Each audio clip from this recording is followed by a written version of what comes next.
আমাকে বলা হয়েছিল যে গেমিং ওয়েবসাইট, যেটাতে আমি একদমই পরিচিত না। ছোট পর্দার জনপ্রিয় অভিনেত্রী সাদিয়া জাহান প্রভা এবার প্রকাশ করলেন এমন এক অভিজ্ঞতা যা তাকে দীর্ঘদিন ধরে বিব্রত আর মানসিক চাপে রেখেছিল। বেটিং সাইটের সঙ্গে অনিচ্ছাকৃত সম্পৃক্ততার ঘটনার পুরো সত্যই জানালেন তিনি নিজের ফেসবুক ভিডিও বার্তায়।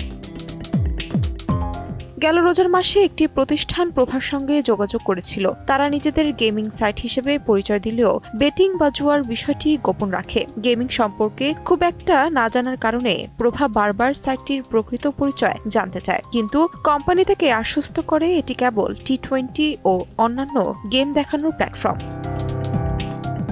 চুক্তির দিন টোকেন মানি দেওয়ার পর অভিনেত্রীকে একটি ছোট ভিডিও বার্তা রেকর্ড করতে বলা হয়। সেই ভিডিও সামাজিক মাধ্যমে প্রকাশের পরই দর্শকদের মন্তব্যে তিনি জানতে পারেন এটি আসলে একটি বেটিং সাইট। বিষয়টি বুঝতে পেরে প্রভা সঙ্গে সঙ্গে প্রমোশন স্থগিত করেন এবং কোম্পানিকে জানিয়ে দেন তিনি এটি আর করবেন না। সেই সময় তাকে দেওয়া হয় নানা হুমকি, এমনটাই দাবি অভিনেত্রীর।